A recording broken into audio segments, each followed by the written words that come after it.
Good morning my dear students.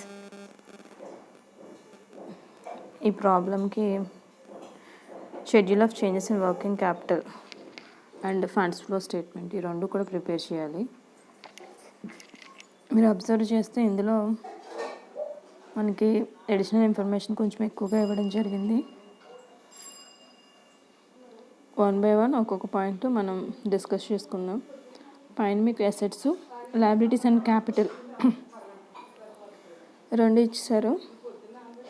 Additional ఇన్ఫర్మేషన్కి వచ్చేసరికి 10% dividend was paid in cash.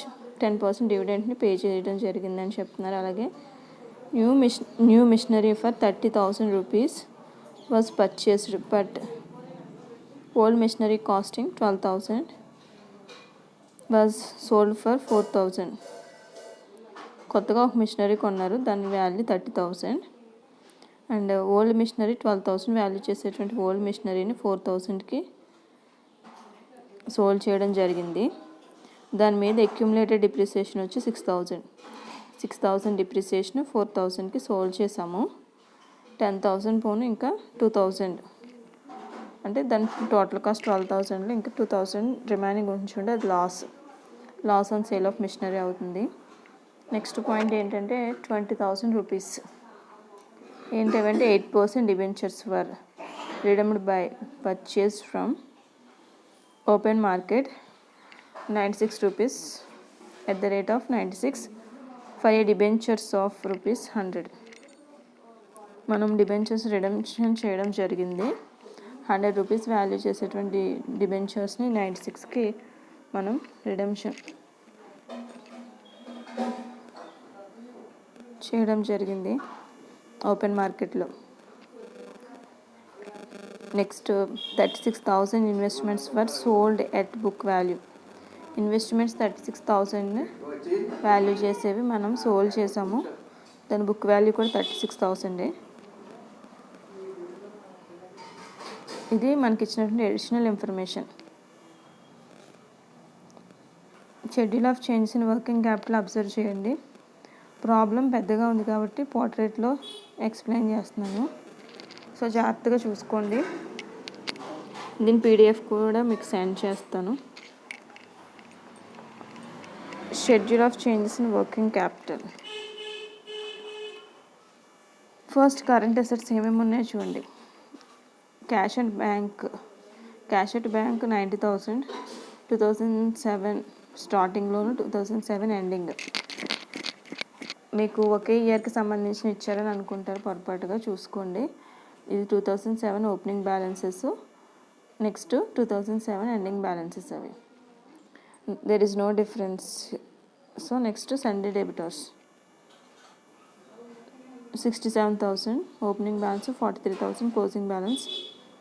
ఎంత decrease అయ్యాయంటే 24,000 డిక్రీజ్ అయ్యాయి. So working capital decrease in working capital 24,000 వేసుకోండి. Next temporary ఇన్వెస్ట్మెంట్స్కి వచ్చేసరికి 1,10,000 ఉండేవి 74,000కి తగ్గాయి. డిఫరెన్స్ ఎంత అంటే 36,000 డిక్రీజ్ అయ్యాయి. ఈ 36,000 మనకి fourth additional information. Fourth point చూడండి. 36,000 rupees investments were sold at book value. So ఆ 36,000 అవి కరెంట్ అసెట్స్లోకి వచ్చేస్తున్నాయి కాబట్టి ఇంకా ఆ విషయాన్ని మనం ఫండ్స్ ఫ్లో స్టేట్మెంట్లో చూపించకూడదు. అదే విషయాన్ని కింద నోట్ చెప్పడం జరిగింది, అందులో కూడా అదే విషయం ఉంటుంది. నెక్స్ట్ ప్రీపెయిడ్ ఎక్స్పెన్సెస్ 1,000 ఉండేవి, నెక్స్ట్ 2,000కి ఇంక్రీజ్ అయ్యాయి. So working capital increase 1,000. Stock in trade 82,000 ఉండేవి 1,06,000కి ఇంక్రీజ్ అయ్యాయి. ఎంత ఇంక్రీజ్ అయ్యాయి 24,000. So working capital increase in working capital 24,000. Current assets అని టోటల్ చేయండి. Opening current assets, closing current assets రెండింటిని మనం టోటల్ చేసుకున్నాం. టోటల్ కరెంట్ అసెట్స్ వస్తాయి. నెక్స్ట్ కరెంట్ లయబిలిటీస్లో ఏమేమి ఉన్నాయి? కరెంట్ లయబిలిటీస్ అంటే సన్రీ, క్రెడిటార్స్, అవుట్ స్టాండింగ్ ఎక్స్పెన్సెస్, ఇవి రెండే కరెంట్ లయబిలిటీస్. సో ఈ రెండు వస్తాయి. సన్రీ క్రెడిటార్స్ ఎంత డిక్రీజ్ అయ్యాయి అంటే 7,000 డిక్రీజ్ అయ్యాయి. 1,03,000కి 96,000కి డిఫరెన్స్ 7,000. 7,000 డిక్రీజ్ అయ్యాయి. కరెంట్ లయబిలిటీస్ డిక్రీజ్ అయితే వర్కింగ్ క్యాపిటల్ ఇంక్రీజ్ అవుతుంది. సో 7,000 ఇంక్రీజ్లో వేసుకోవాలి. Next out standing expenses 13,000 and 12,000, difference 1,000 decrease అయ్యాయి కాబట్టి ఇంక్రీజ్లో వేసుకోవాలి. Total current liabilities opening closing total చేసుకున్నాం. కరెంట్ అసెట్స్కి కరెంట్ లయబిలిటీస్కి మధ్య డిఫరెన్స్ చూసుకోండి. ఓపెనింగ్ కరెంట్ అసెట్స్ నుంచి ఓపెనింగ్ కరెంట్ లయబిలిటీస్ లెస్ చేస్తే 2,34,000 వచ్చింది working capital. Closing current assets నుంచి క్లోజింగ్ కరెంట్ లయబిలిటీస్ లెస్ చేస్తే 2,07,000 వచ్చింది వర్కింగ్ క్యాపిటల్. 2,34,000కి 2,07,000 డిఫరెన్స్ అయితే 27,000 డిక్రీజ్ అయ్యింది.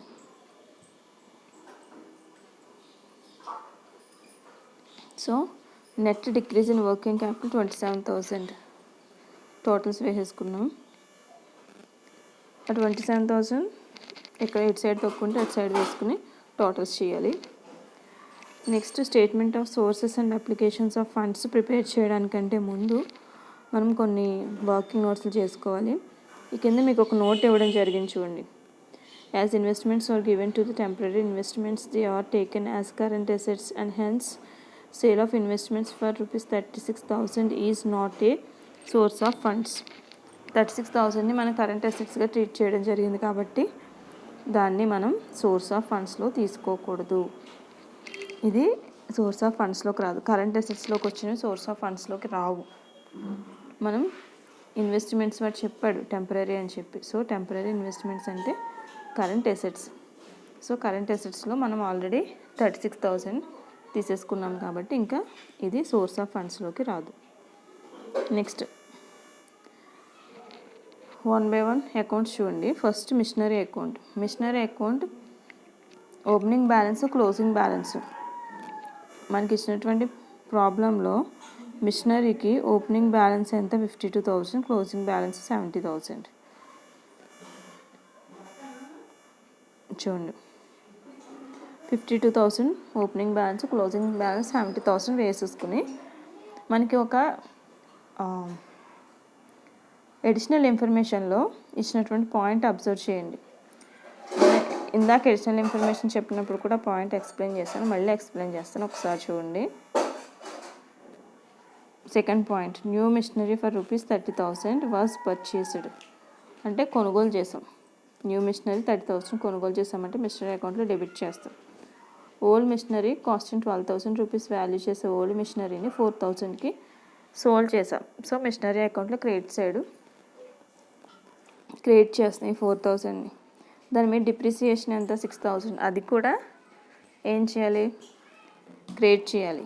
ఈ మిషన్ యొక్క వాల్యూ ఎంత 12,000లో 4,000కి అమ్మేసాము. 6,000 డిప్రిసియేషన్ పోను, ఇంకా 2,000 ఉంది. అంటే ఆ 2,000 యాక్చువల్గా మనకి లాస్ వచ్చింది. ఇంకా ఎక్కువగా అమ్మాలి కానీ 4,000కి అమ్మాలి, 6,000కి అమ్మాలి యాక్చువల్ వాల్యూ అయితే. బట్ 4,000కి అమ్మాం కాబట్టి ఇక్కడ ఏమైంది అంటే లాస్ వచ్చింది. సో అది కూడా మిషనరీ అకౌంట్లో మనం క్రెడిట్ సైడ్ చూపించడం జరుగుతుంది. చూడండి ఒకసారి. మిషనరీ అకౌంట్లో పర్చేస్ చేసాం మిషనరీని, డెబిట్ సైడ్ టు క్యాష్ అని వేసాము. అలాగే సేల్ చేసిన మిషనరీ 4,000 వాల్యూని క్రెడిట్ సైడ్ బై క్యాష్ అని వేసాము. దాని మీద డిప్రిసియేషన్ అక్యుములేటెడ్ డిప్రిసియేషన్ సోల్డ్ చేసిన మిషన్ మీద 6,000 అది కూడా క్రెడిట్ చేసాము. నెక్స్ట్ 2,000 మనకి లాస్ వచ్చింది, దాన్ని అడ్జస్టెడ్ P&L అకౌంట్కి ట్రాన్స్ఫర్ చేసాము ఆ 2,000ని. సో ఇక్కడ మనకి డిఫరెన్స్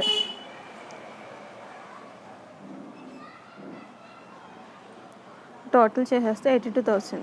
యాక్చువల్లీ P&L అకౌంట్కి మనం ట్రాన్స్ఫర్ చేసే ఈ 2,000 మనకి బ్యాలెన్స్ బ్రాడ్ డౌన్ కింద కనిపిస్తుంది. లేదు మనం డైరెక్ట్గా ఈ విషయాన్ని లెక్క చూడగానే మనకి అర్థమైపోతుంది. 12,000 వాల్యూ చేసేదాన్ని 4,000కి అమ్మాము, 6,000 డిప్రిసియేషన్ పోనీ ఇంకా రిమైనింగ్ 2,000 మనకి లాస్ వచ్చింది. Loss on sale of machinery అవుతుంది అని అలా కూడా మనకి తెలుస్తుంది. సో ఇక్కడ 2 టోటల్స్ అయిపోయాయి. So there is no problem. Next depreciation fund account. నేను నెక్స్ట్ పార్ట్లో ఎక్స్ప్లెయిన్ చేస్తాను ఇది.